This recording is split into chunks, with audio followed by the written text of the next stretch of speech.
I'm telling you, no. Don't even try to talk me into it.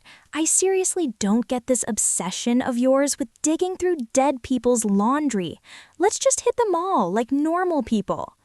Chloe yanked on Ava's sleeve, her voice echoing off the brick walls of the alley.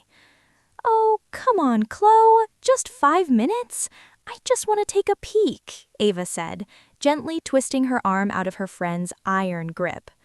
Peek at what? It's a mountain of unwanted junk, Ava.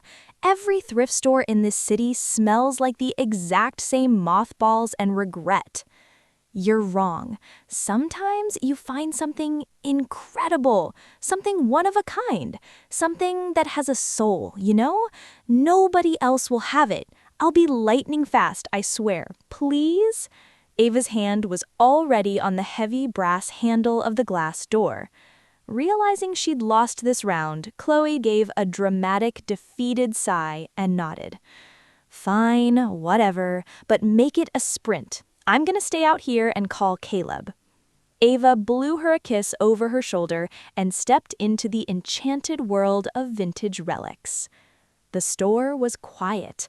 High-end racks lined the exposed brick walls, while massive wooden crates filled with fill-a-bag steels dominated the center floor. Behind the counter, a guy with a messy bun and a flannel shirt looked up from his book. "Welcome in," he called out with a friendly grin. "We just opened this location today. Fresh haul straight from California. You're officially our first customer of the day." He was lying, but only a little. There had been one guy earlier, a tall, lanky dude with thick glasses and a slouch that screamed PhD student. He looked totally out of place, wandering the aisles with a dazed expression for 2 minutes before vanishing back into the rain. Ava smiled back, feeling like Indiana Jones discovering a lost temple. She was the first. All these treasures were waiting just for her. I shouldn't have let her go in alone, Chloe thought, pacing back and forth on the sidewalk. I'm going to have to go in there and drag her out of the bargain bins. She had already finished her call with her husband and had spent the last 5 minutes staring at the depressing display window of the hardware store next door. The Pacific Northwest chill was starting to bite at her fingertips through her knit gloves. Steeling herself, she pushed the door open and marched into the store. Ava stood before the vintage floor-length mirror, draped in a coat so bright it looked like a neon orange flare. Jesus, Ava, my retinas are actually burning. Where on earth would you even wear that? Chloe appeared behind her, arms crossed over her leather jacket. You don't like it? Ava asked, genuinely surprised as she turned side to side. I'm obsessed. In the middle of this gray Seattle winter, this isn't just a coat, it's a shot of adrenaline. Fine, buy it, Chloe sighed.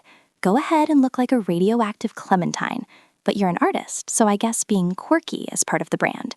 People will just think it's a statement. Love you, Ava chirped. She shed the impossible coat, gathered the heavy fabric into her arms, and headed for the register. Chloe hied after her, shaking her head. Having a best friend who's a painter is an absolute test of my nervous system, she thought. She dresses like a high-end bag lady, floats around with her head in the clouds, and gets those moody, artistic funks. But God, I love her. She's the best person I know, even if she is a total mess. She just needs to find a guy. But who's going to see this soulful artist underneath all those crazy layers of vintage wool? She's 35, and aside from her cat, Gatsby, there isn't a single man on the horizon. Alex was having a bad day. He just didn't realize it yet when he opened his apartment door to Ben. You can't see mission mode through a peephole, and when Ben was on a mission, it meant one thing. He was going to latch onto Alex like a bulldog and drag him to some party, sabotaging his work week. Sure enough, Ben didn't even have his coat off before he started. Alex, put the stylus down. Stop with the doodles. Tonight we are going out. Real people, real drinks, actual sunlight.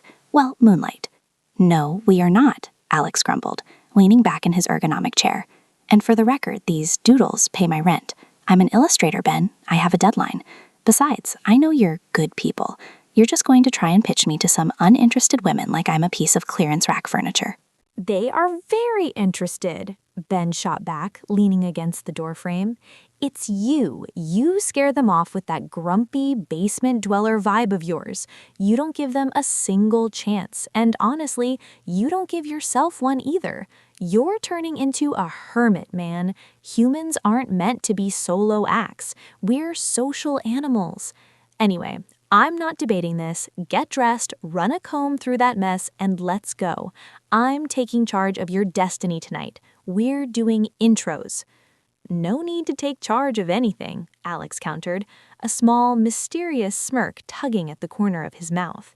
I actually handled my destiny myself this morning. That stopped Ben in his tracks. His eyebrows shot up, and he flipped a kitchen chair around to sit backward, facing Alex. Okay, Ben commanded. Start talking. Alex hesitated. He knew once he started, there was no escaping Ben's interrogation.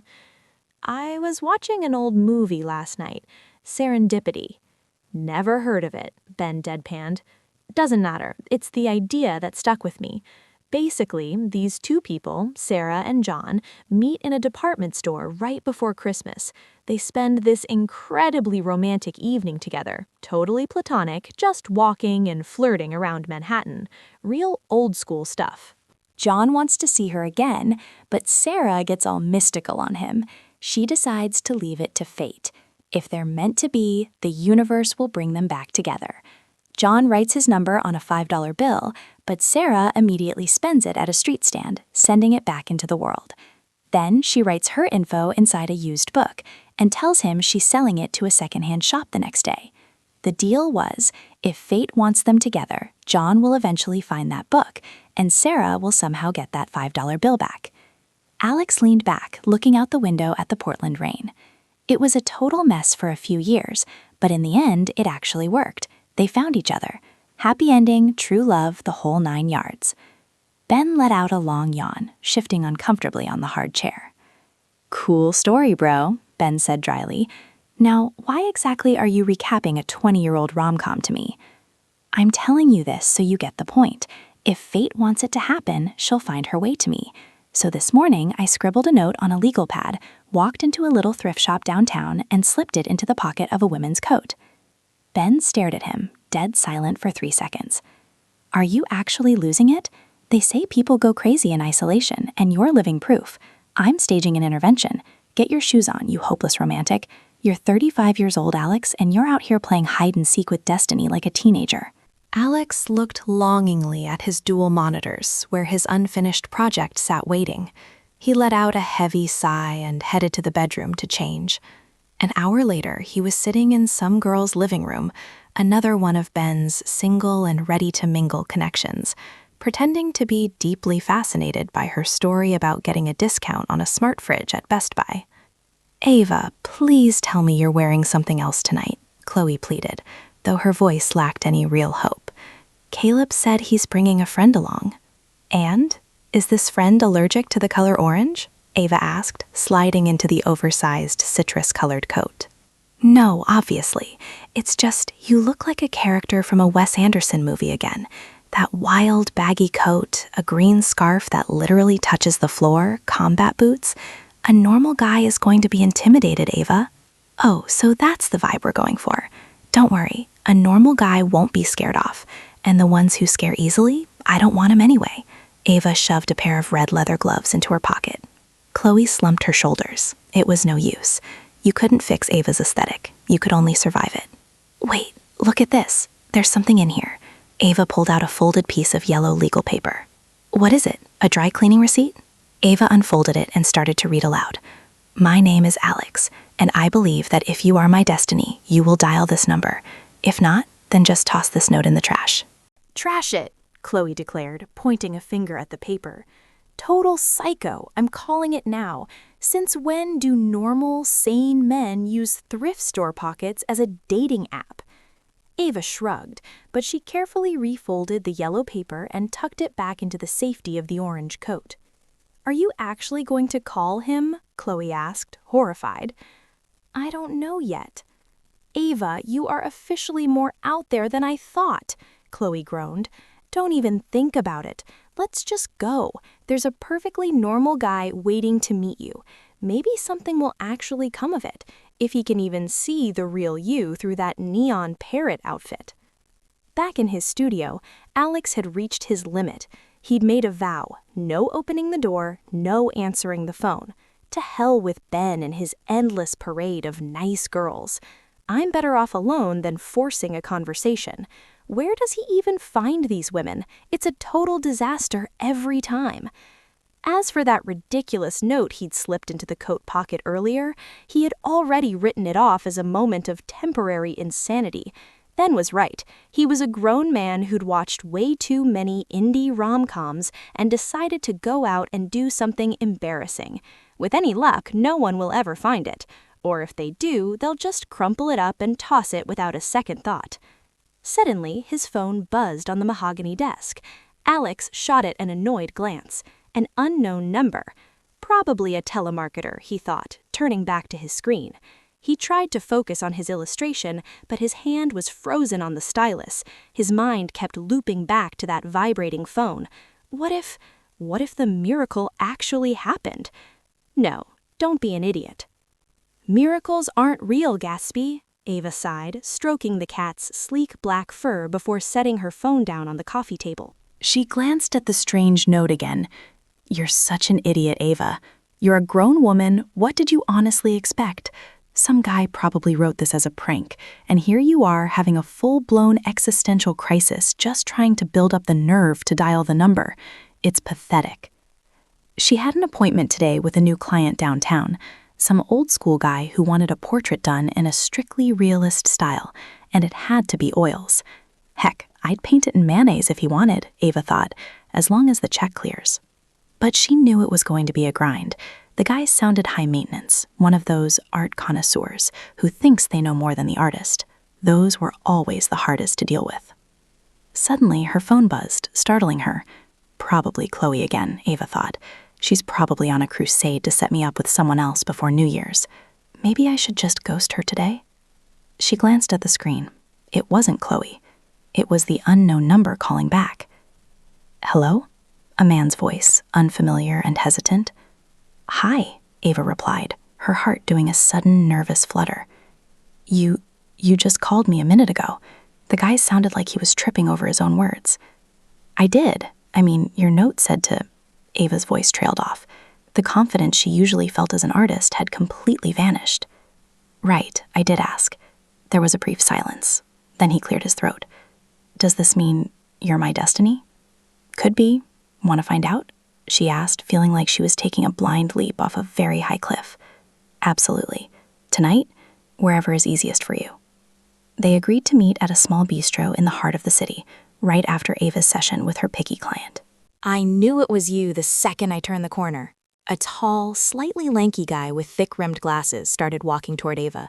I mean, it's impossible to miss that coat. I figured it was you too, she nodded, offering a small smile.